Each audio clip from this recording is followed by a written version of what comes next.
क्या दान भी दुख का कारण बन सकता है? एक समय की बात है, एक बार एक गरीब आदमी एक सेठ के पास जाता है और भोजन के लिए सहायता मांगता है। सेठ जो होता है वो बहुत धर्मात्मा होता है।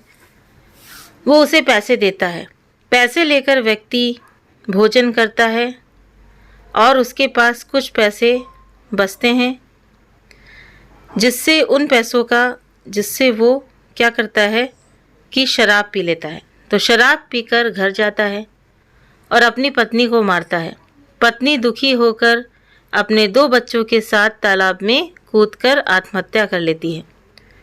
कुछ समय बाद उस सेठ की भी असाध्य रोग से मृत्यु हो जाती है। मरने के बाद जब वो ऊपर जाता है तब यमराज बोलते हैं कि इसको नरक में फेंक दो। सेठ ये सुनकर यमराज से कहता है कि आपसे गलती हुई है।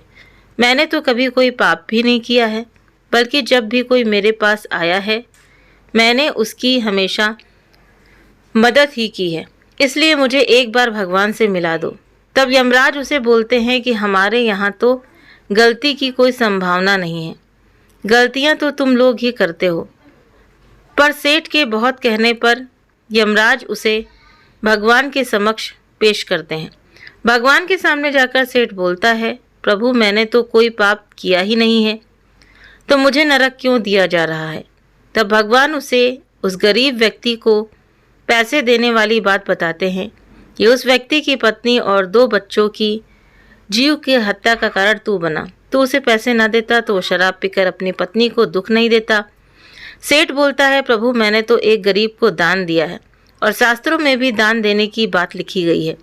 तब भगवान ने कहा कि दान देने से पहले पात्र की योग्यता तो परखनी चाहिए कि वो दान लेने के योग्य है या नहीं, या उसे किस प्रकार के दान की ज़रूरत है।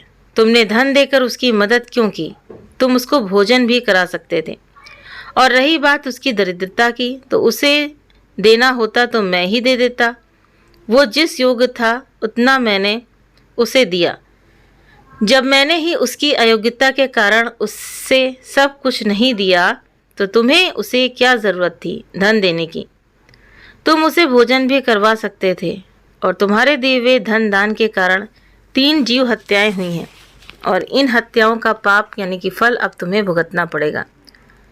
सो कहने का तात्पर्य यह है कि दान देना बुरी बात नहीं है, लेकिन देने से पहले ये परख लें कि आप जो दान कर रहे हैं उसका उपयोग किसी पाप कर्म में तो नहीं हो रहा है।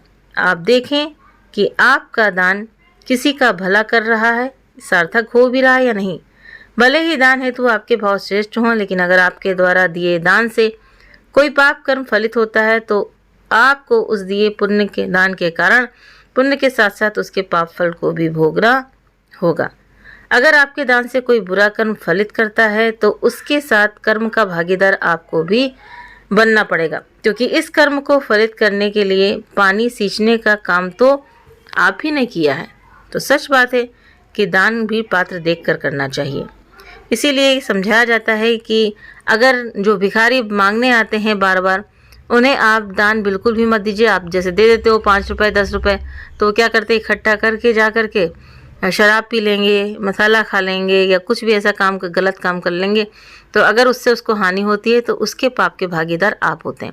हाँ, आप दान दीजिए, आप उनको खाना खिला दीजिए, आप अपनी गाड़ी के डैशबोर्ड पे रखिए कि किस तरह से उनको बिस्किट्स के पैकेट दीजिए।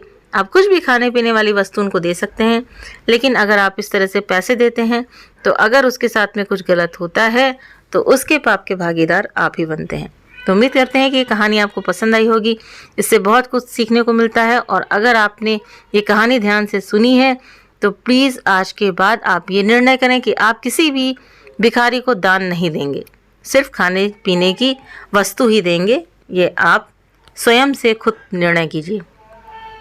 तो कहानी के नीचे कमेंट करना ना भूलें। चैनल पर पहली बार है तो सब्सक्राइब करना ना भूलें, और आप सभी ज़रूर से ज़रूर कमेंट करके मुझे बताएं कि आपके क्या विचार हैं इस कहानी के बारे में। आप अपना कीमती वक्त देते हैं वीडियो देखने के लिए। आप सभी के सहयोग के लिए बहुत बहुत धन्यवाद।